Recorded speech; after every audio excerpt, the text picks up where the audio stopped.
Patuloy lang po natin ina-announce ang Passion UAE para kay Chris Tomlin. Ito sa March 20 na po. Meron po mga tickets na available sa labas. Dito yata kay Elder Albert. So sana po kung meron tayong panahon at meron po tayong ekstrang pera para bumili ng ticket, suportahan po natin ang Passion UAE. Okay. Prayer month po tayo ngayon. For the month of March, tinatalakay natin sa midday worship service and even sa prayer meeting, sa atin pong English worship, at maging sa TGIS, tinatalakay po natin ang kahalagahan ng panalangin. Merong dahilan, dalawang dahilan kung bakit natin binibigyan ng emphasis ang prayer. Number one, para lalo pa tayong maging malalim sa pananalangin. Ang bawat isa sa atin, hindi natin masasabi na eksperto na o master na yung prayer. Tayo ay nag-aaral pa rin kung paano manalangin sang-ayon sa kalooban ng ating Panginoong Diyos. At ganun pa rin, pangalawa, upang bigyan po natin ng importansya ang pagdalo sa pulong panalangin. So pag-aralan po natin sa mga susunod nating pagkakataon, pag-aaral ng salita ng Panginoong Diyos, ang God's Not Dead Prayer Series. Ito yung inihanda kong aralin sa mga worship services po natin. Ang paniwala ko, kaya tayo nananalangin sapagkat ang Diyos ay buhay. Kapag ang Diyos natin ay patay, hindi na tayo mananalangin sa Kanya. Kahit anong sigaw mo diyan, hindi Kanyang maririnig. Kahit ano gawin mo sa harapan niya, hindi kanya nakikita. Subalit dahil alam natin ang Diyos natin ay buhay, kaya po tayo tumatawag sa Kanya. God's Not Dead Prayer Series po natin. The existence, person, and the works of God in our prayer. Ito po yung tatalakayin natin Tuesday, Friday midday, at ang TGIS. Nais kong dalhin lang kayo dito sa atin pong TGIS. The names of God ang atin pong tatalakayin. Jehovah Jireh, God our provider, Jehovah Rapha, God our healer, Jehovah Shammah, God is present, at yung Yeshua, God who saves. Pag-aralan po natin, Jehovah Jireh, God our provider.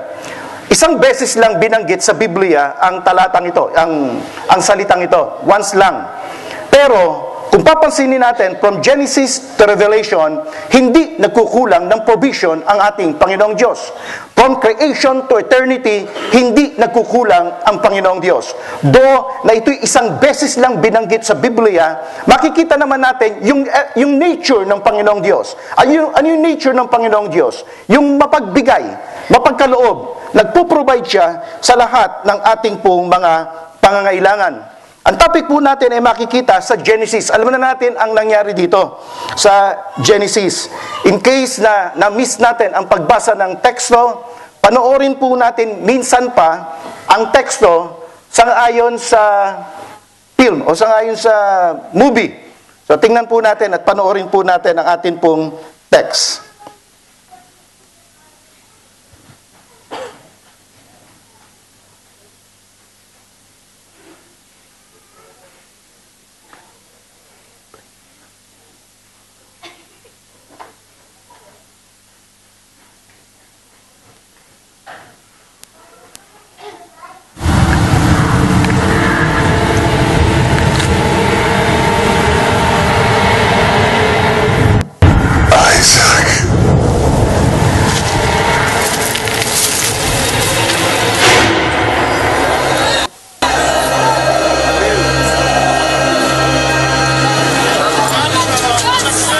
Up. When you have children of your own, you'll want them to grow up as big and Abraham. What's the matter?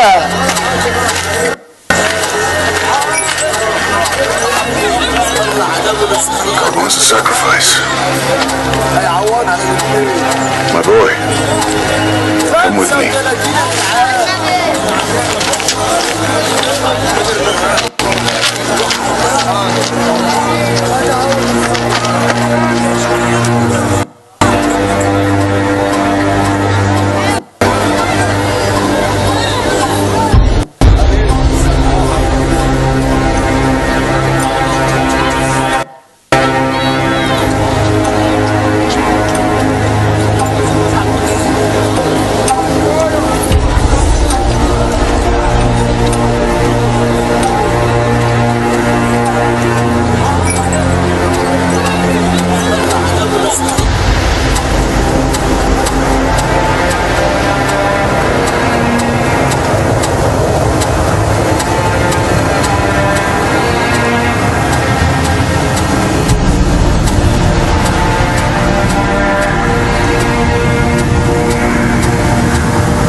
Where's the lamb?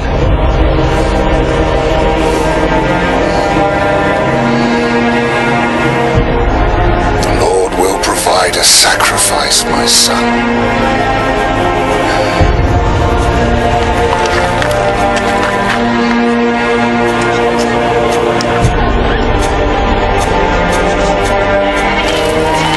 Did Abraham take a lamb? No, mistress. He wouldn't.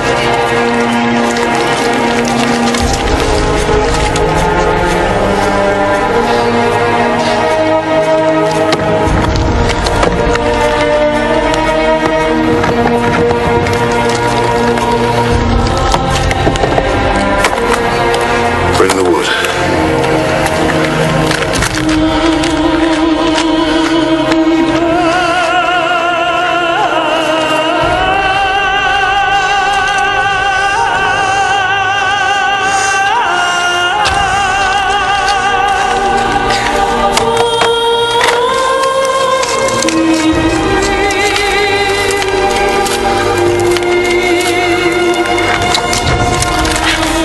Father?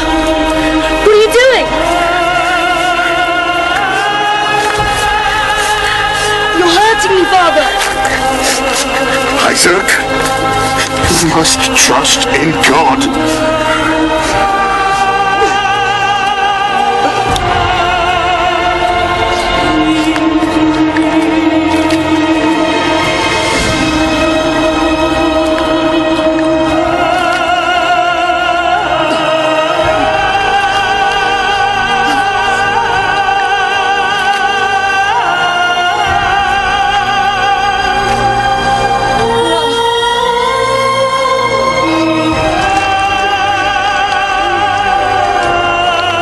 Please. Please. Please, Father. Forgive me.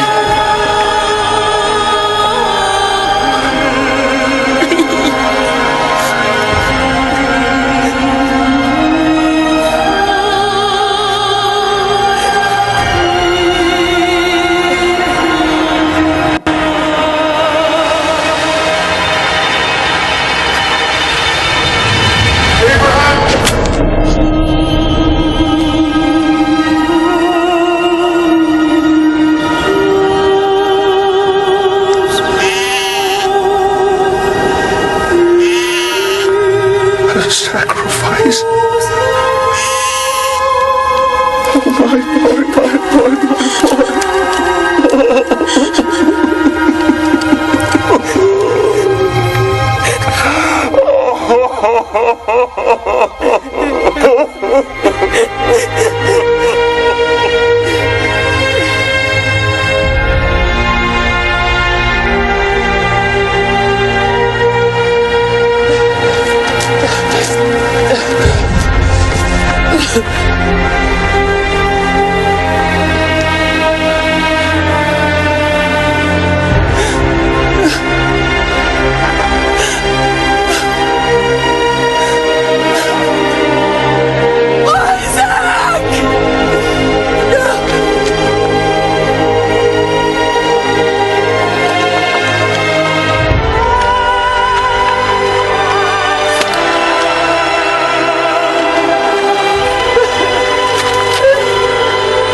Doon kinuha yung salitang, the Lord will provide. Pagkatapos nun, wala na. Hindi na makikita sa Biblia yung salitang, the Lord will provide. Pero yung actions ng Lord, yung actions ng Panginoong Diyos, makikita natin all throughout the scriptures, sapagkat ang Diyos natin ang nagpo-provide ng lahat ng ating pong pangangailangan.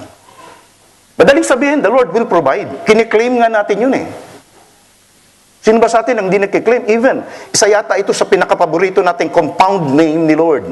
Yung pinagsamang dalawang pangalan. Isa ito sa pinakapaborito natin.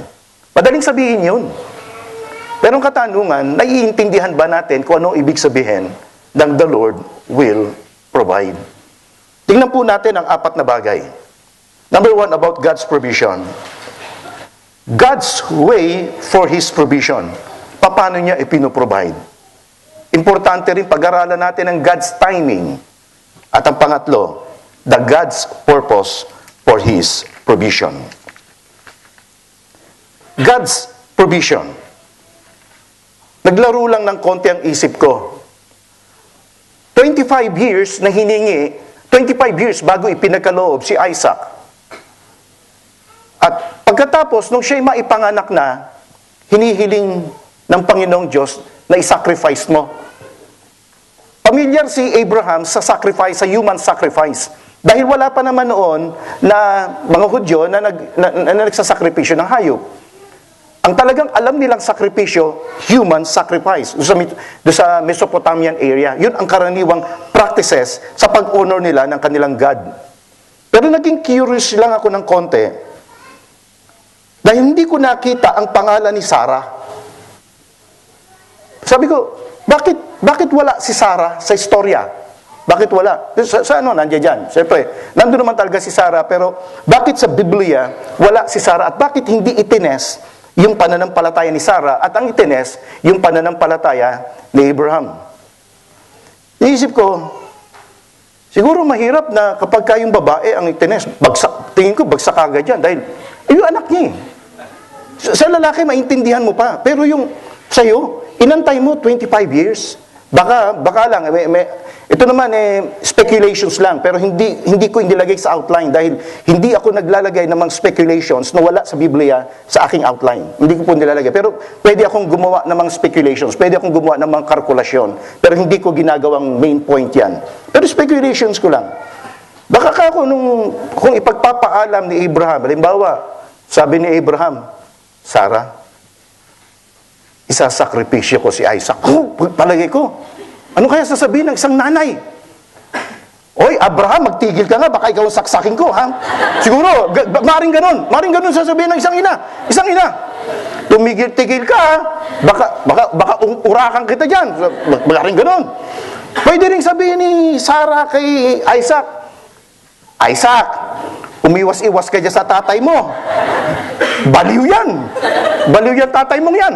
So, pwedeng ganun na mangyari. Pero hindi Ayaan na lang natin na gano'n na wala si Sarah. Ang tines ng Panginoong Diyos, yung pananampalataya ni Abraham. Tingnan po natin ang provision ng ating po Panginoong Diyos. He said, sabi sa verse 2, He said, Take now your son, your only son, whom you love, Isaac, and go to the land of Moriah, and offer him there as a burnt offering on one of the mountains in which I will tell you. So, anong makikita natin dito? Unang-una, yung provision ng Panginoong Diyos, hindi yun minsan yung hinihiling mo Hindi yun yung expectations mo. Minsan meron ka mga expectations. Pero pagka kuminsan, ang pinoprovide ng Panginoong Diyos, hindi yung nais mo, na yung ipinapanalangin mo. Sabi nga natin, merong 4 na katugunan ang Panginoong Diyos. Yes, no, wait. At pagka minsan yung pang-4, ano yung pang-4 natin? Hindi yan, meron akong ibang ibibigay sa'yo. So, pwede. Tingnan natin itong verse 5. Abraham said to his young men, Stay here with the donkey, and I and the lad will go over there, and we will worship. Tingnan niyo to. Ano nakalagay? Hindi ko kayo marinig. Ano nakalagay? So, ano ibig sabihin? And we will return to you. Ano ibig sabihin nun? Ibig sabihin nun, pwede na hindi matuloy yung pagsasacrifice. Alam ni Abraham yun. Anong dahilan? Maaaring sasabihin ni Abraham, kukumbinsihin ko si Lord. Baka sakali na magbago ang kanyang kaisipan. Pero tingin ko, hindi yun ang tunay na dahilan kung bakit sinabi ni Abraham itong, we will return to you. Samantalang malinaw nakalagay, you will sacrifice your son. So pag sinabi mo sacrifice, papatayin mo. Pag pinatay mo, makakapabalik ka ba? Hindi. Pero bakit ito sinabi? Nung bago i-sacrifice, sinabi na, we will return to you. Ano nasa isip ni Abraham? At tingin ko, hindi yung sinabi, nakukumbinsin niya ang Panginoong Diyos. Nakalagay naman sa Biblia, kung ano nasa isip ni Abraham. Hebrews chapter 11, verse 17. By faith, Abraham, when he was tested, offered up Isaac. And he who had received the promises was offering up his only begotten son. It was he to whom it was said, in Isaac your descendants shall be called. Makita natin sa mga talata, mga kapatid, sabi sa 17, ang nais ng Panginoong Diyos kay Abraham, magtiwala si Abraham sa Panginoong Diyos. Ang pagtitiwala ni Abraham, kahit patay na sa Isaac, pwede pang mag-resurrect, pwede pang buhayin ng Panginoong Diyos. Kaya sinabi niya doon sa kanyang katulong, we will return to you. Babalik kami sa iyo. Sapagkat bagamat mamatay ito, bubuhayin ng Panginoong Diyos. Pero ganun ba nangyari? Hindi ganun ang nangyari. Hindi binigay ng Panginoong Diyos yung expectations ni Abraham. So ang point natin, mga kapatid, God's provision, unang-unang bagay, pagka kuminsan, different from your expectation. Iba sa hinihiling mo. Maring humihiling kang makapag-asawa, pero iba yung pinagkaloob ng Panginoong Diyos sa iyo. Nakapag-asawa ka nga, pero matagal, bago ka nakapag-asawa. Maring humihiling ka ng scholarship ng iyong anak. Maring humihiling ka ng tuition fee. Pero iba yung ibinigay ng Panginoon. Ano ibinigay ng Panginoong Diyos sa iyo? Scholarship. So merong iba eh. The provision of God. Pagka kuminsan, merong ibang ipinagkakaloob sa iyo ang atin pong Panginoong Diyos. Nagpe-pray ka, trabaho, work. Pagka kuminsan, sasabihin natin, Lord, pengi ng trabaho. Iba ibinigay sa iyo ng Diyos. Hindi trabaho. Ano ibinigay sa iyo ng Panginoong Diyos? Business. Naging businessman ka. Pwede? Pwede naman eh. Bakit hindi? Meron ako naalalang isang kwento, nabasa ko sa isang libro. Sabi ganon, merong isang nag-a-apply sa isang insurance company, nag-a-apply siya bilang messenger. Sa kanyang pag-a-apply, tanggap na siya eh. Sabi ganon, okay, send namin sa iyo ang job offer sa iyo. So, ano ang email address mo? Wala po akong email. Gulat nung nag-interview. Sabi, bakit wala kang email? Sa panahon ngayon, importante ang email, kaya hindi ka namin matatanggap kung wala kang email. Hindi siya natanggap. Lungkot na lungkot siya, umuwi siya, nananalangin siya, Lord, ano ang kalooban mo sa akin? Nadaan siya sa isang subdivision. Nakita niya yung mga tao, puro may mga dalang kamatis. Sabi, tinanong niya, saan galing yung kamatis yun? Sa palengke. Pinuntahan pa nila sa palengke. Nakaisip siya. Sabi niya gano'n, itong gagawin ko. Magrarasyon ako ng kamatis. Yung ginawa niya, mga kapatid, yung mga bahay-bahay doon sa subdivision, nirasyonan niya ng kamatis. Dumaan pa ang ilang mga panahon, ilang mga buwan, pati sibuyas, nirarasyon niya na. Dumaan pa ang ilang mga panahon, pati mga groceries. Dumaan pa ang ilang panahon, nagkaroon na siya ng sasakyan, ng panrasyon doon sa mga subdivision. Pagkatapos noon, lumaki na yung kanyang business, nagkaroon siya ng isang malaking groceries, nagkaroon siya ng isang istakan at imbakan ng maraming mga groceries. Kinakailangan niya na ipa-insured yung kanyang bodega. Tumawag siya sa isang insurance company, yung in-applyan niya. Sabi niya ganoon, papa-insured ko ng milyon yung aking business. Sabi, oy, natuwa yung manager. Sabi ko, okay, bibigyan ko po kayo ng quotations. Meron po ba kayong email? At ipadadala ko sa inyo ang inyong quotations. Sabi niya, wala akong email. Sabi, pambira, ang laki ho ng business ninyo, pero bakit wala kayong email? Alam niyo po ba, ano kaya ho nangyari sa inyo kung nagkaroon kayo ng email? Sabi niya ganon, siguro hanggang ngayon, messenger ako kung meron akong email. Mayroong ibang paraan ng Panginoon eh. Hindi yung ninanais mo. Ang mahalaga mga kapatid, walang masama mag-pray. Walang masama na ilahad mo sa Panginoong Diyos ang iyong panalangin. Subalit ipagpapailalim mo sa kalooban ng ating pong Panginoong Diyos. Sapagkat alam ng Diyos kung ano ang pinakamabuti para sa iyo. God's provision. Pagka minsan, hindi ito yung ninanais mo, hindi ito yung expectation mo. Basta't maging handa ka lang kung ano ang the best na ipagkakaloob sa iyo ng Panginoon. Tingnan pa natin ang pangalawa about God's provision. Tingnan niyo ito. Then Abraham raised his eyes and looked, and behold, behind him a ram caught up in the thicket by horns. And Abraham went and took the ram and offered him up a burnt offering in the place of his son. Sounds family? Wala po ba kayong napapansin? Tingnan ninyo.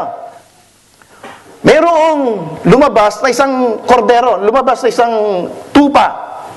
Pagkatapos sa halip ni si Isaac, ang ginawa, na siya ang in-offer, yung nakitang ram. Alam niyo mga kapatid, prophetic po ito. Prophetic. Ano ibig sabihin nito? Jesus Christ.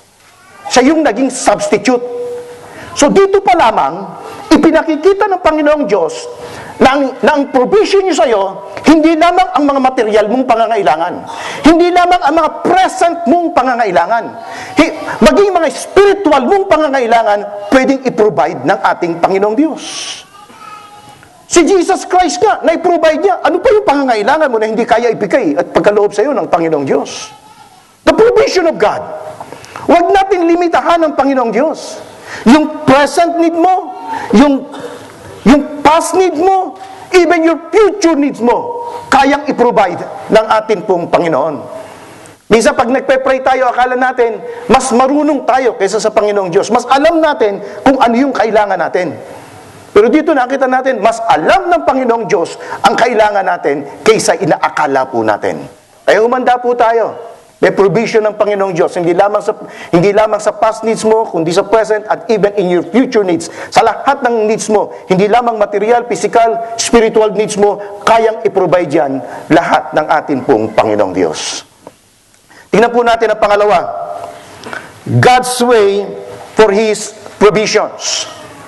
Minsan, mas marunong pa tayo kay Lord at dinidiktahan natin ng Panginoon kung paano niya ibibigay ang ating pangangailangan.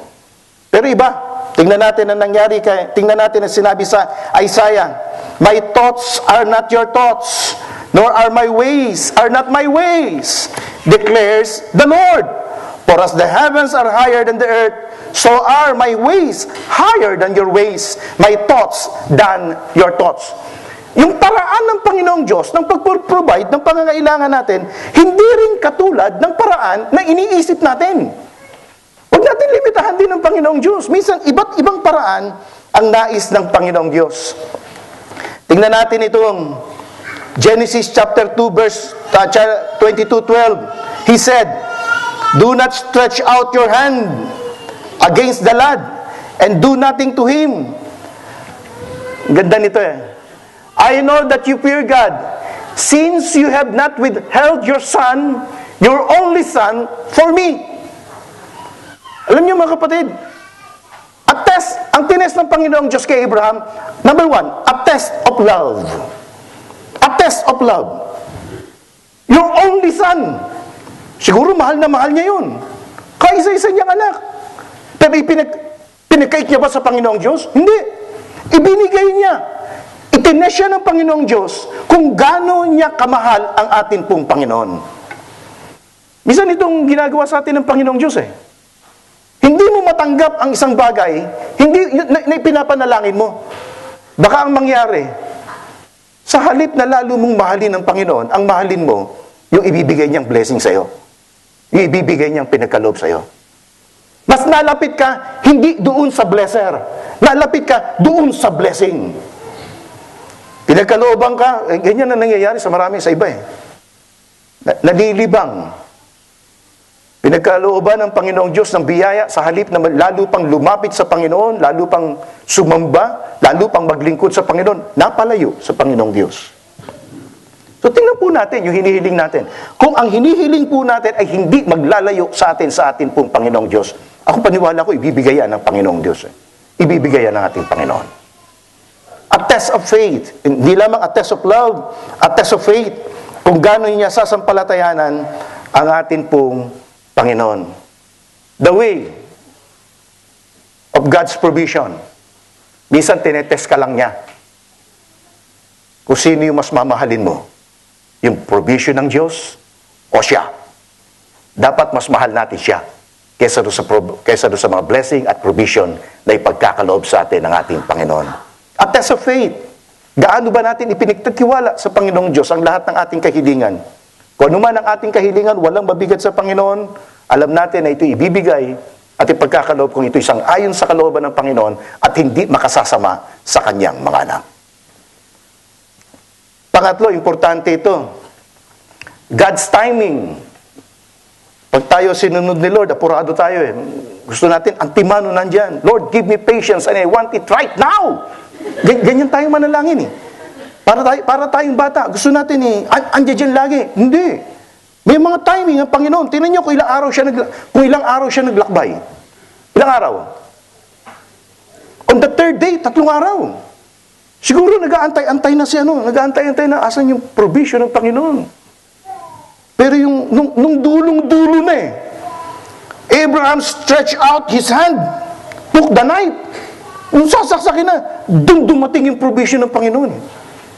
Ibig sabihin, mga kapatid, hindi nahuhuli si Lord. Chuckling siyang sumagot. Hindi rin pwedeng mauna. Dahil kapag ka nauna, baka sumabit ka pa eh. Bigyan ko halimbawa. Nagpe-pray ka.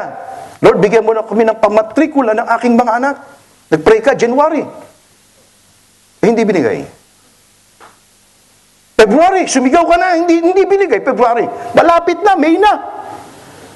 Pagdating ng April, alam mo, bibigay ng Panginoon. Hindi pa rin ibinigay ng Panginoong Diyos. Pero pagdating ng June, pasok ka na. Doon ibinigay ng Panginoong Diyos. Bakit kaya?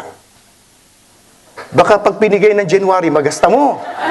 Hihingi ka uli. Ibibili mo ng bagong mobile, Lord. Hihingi ka na naman ng panibagong tuition fee. Ang point ko, mga kapatid, eksakto lang sumagot ang ating Panginoong Diyos. Meron siyang timing.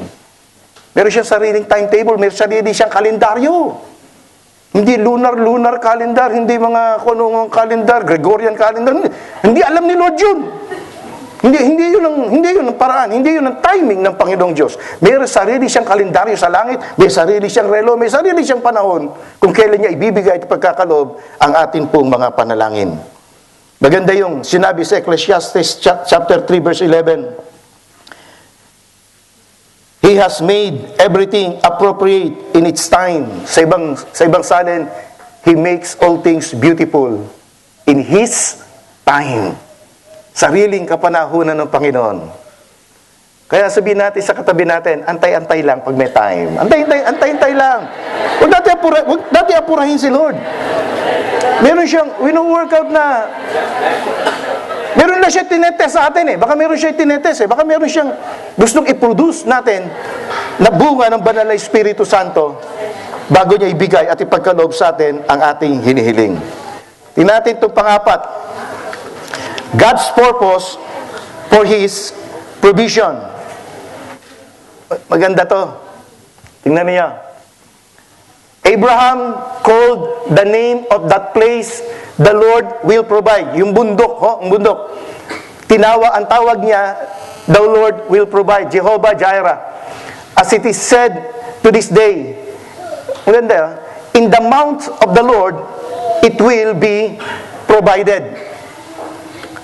Alam niyo kung anong mountain to? Mount Moriah. 1,000 years after nito, alam niyo kung ano itinayo dito sa Mount Moriah? Templo ng Panginoong Diyos. Yung templo ni Solomon. Yun yung lugar na kung saan nandun yung presensya ng Panginoong Diyos. Ang point natin, mga kapatid, tingnan niyo. In the mount of the Lord, it will be provided.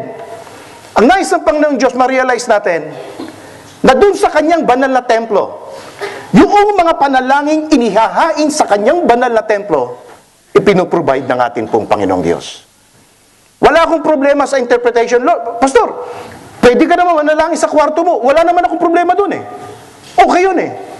Kahit saan nga, pwede ka mag-pray eh. Pwede ka manalangin, ibibigay ba ng Diyos? Okay din yun eh. Wala naman akong problema doon, ibibigay yun ng Panginoon. Pero ang sinasabi ko lang, mga kapatid, may pangako din ang Panginoong Diyos na yung prayer request mo, na dadalin mo sa kanyang templo, ipoprovide din ng Panginoong Diyos. May ibang pangako. May pangako rin si Lord. Kaya ito yung dahilan kung bakit binibigyan natin ng emphasis yung pagdalo ng prayer meeting, yung pagdalo ng mga worship services, sapagkat doon mo dinadala ang prayer request mo. In the mount of the Lord, it will be provided.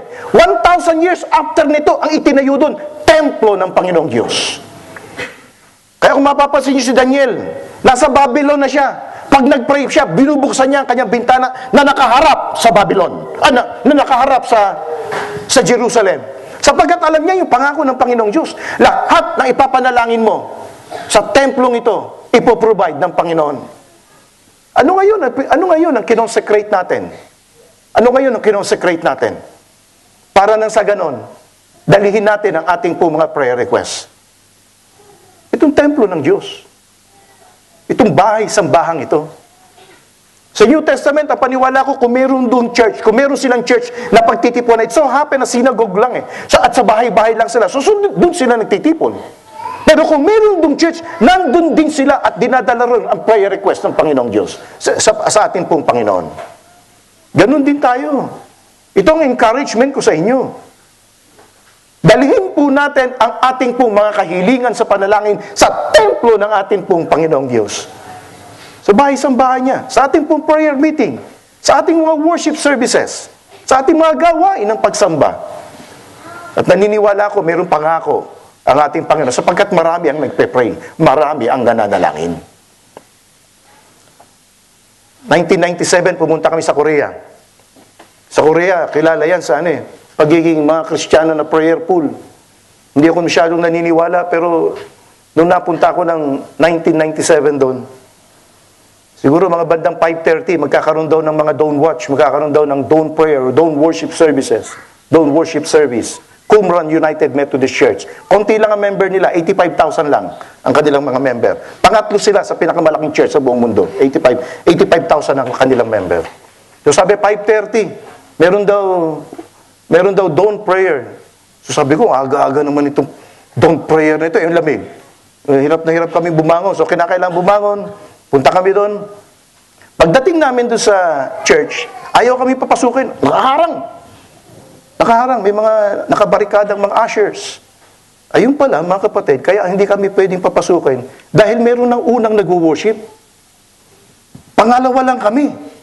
So meron ng nauna na alas 4. Pagkatapos, labasan nyo, 8,000, 8,000. Puno-puno. Pagkatapos, nung lumabas sila, saka lang kami papasok. Second worship service. Another 8,000. 6 na service yun. 6 na service. Dawn prayer yun. Dawn prayer. Madaling araw yun. Dito ko kaya gawin yun. Palagay ko, nag-iisa ako, no? Palagay ko lang, nag-iisa ako. Naghihilig pa, 5:30. 5:30. Pero ang point, alam nila yung kahalagahan na yung prayer request mo, dadalin mo sa templo ng Panginoon. In the mouth of the Lord, it will be provided. The purpose ng prayer, the purpose ng provision ng Panginoong Diyos. Upang sa ganon, ang kanyang bayan ay magkasama-sama sa isang lugar at hihilingin kung ano ang kanilang mga kahilingan sa kanilang mga panalangin. Tingnan natin ang Genesis 22 pa yung nakita ko. Bakit provide ng Panginoong Diyos? Verse 17, Indeed, I will greatly bless you, and I will greatly multiply your seed, as the stars of the heavens and as the sand in which is on the seashore, and your seed shall possess the gate of their enemies. In your seed, all the nations of the earth shall be blessed. The purpose of God's provision, para sa iyo lang? No. And all the nations of the earth shall be blessed. Ganda nito. Ibig palang sabihin, ipoprovide ng Diyos ang pangangailangan mo para maging blessing ka rin sa iba. Hindi lang para tugunan ang prayer request mo, kung hindi para ikaw ay maging pagpapala sa iba. Sarap nun, ano? Namumuhay ka in a surplus. Namumuhay ka ng overflowing yung blessing ng Panginoong Diyos. At maging yung ibang tao, maging yung ibang mananampalataya, pinagpapala dahil sa'yo. Nagiging pagpapala ka sa iba. That's the purpose of the blessing. That's the purpose of the provision ang Panginoong Diyos. Hindi lamang para tugunan yung pangangailangan mo. Yan ang ibig sabihin ng Jehovah Jireh. Magwakas tayo sa isang ilustrasyon. Si Hudson Taylor ay pioneer ng Inland China Mission. Siya yung nag-pioneer ng mission sa China. Sa kanyang bahay, mayroong nakasabit na karatula At ito yung nakasabit na karatula sa kanyang bahay. Ebenezer at saka Jehovah Jireh. Ebenezer and Jehovah Jireh. Ibig sabihin ng Ebenezer sa wikang Hebrew, hitherto the Lord helped us. Ibig naman sabihin ng Jehovah Jireh, the Lord will see to it, or the Lord will provide. Ano ibig sabihin nito? Looking back and looking forward. Noon, hindi ka pinabayaan ng Diyos. Sa kinabukasan, hindi ka rin pababayaan ng ating Panginoon. Ipoprovide niya ang lahat ng iyong pangangailangan. Tayo po yumuko. Tayo po yung mga manalangin. Marami pong salamat sa iyo, Panginoon, sa iyong pangako sa amin. Natutugunan mo ang aming mga pangangailangan. Pagka kuminsan nga, Panginoon, pati pa yung mga gusto namin, ibinibigay mo, hindi lang yung mga pangangailangan po namin. Dahil mahal mo kami at sang-ayon naman sa iyong banal na kalooban. Dalangin lamang po namin, O Diyos, maging buhay na patotoo kami sa lugar na ito at sa mga taong nakakakita sa amin na ang aming sinasambang Diyos ay Diyos na hindi po nagkulang sa amin. Magtiwala lang kami sa iyo ng lubusan. At hayaan mo, Panginoon, na ikaw lamang ang maging priority ng aming pong buhay. Ikaw po, Panginoon, yung pong maging number one sa aming pong buhay. Sabi mo sa iyong salita, lahat ng bagay, idaragdag mo na lang sa bawat isa po sa amin. Pagpalain mo ang mga salita mong ito at patuloy ka naming maranasan sa buhay namin na isang Jehovah Jireh, ang Diyos na nagpo-provide ng lahat ng aming pangangailangan noon, ngayon, at maging sa kinabukasan. Sa pangalan ni Jesus po aming dinadalangin, lahat po tayo magsabi ng Amen. Palakpakan po natin ang Panginoon.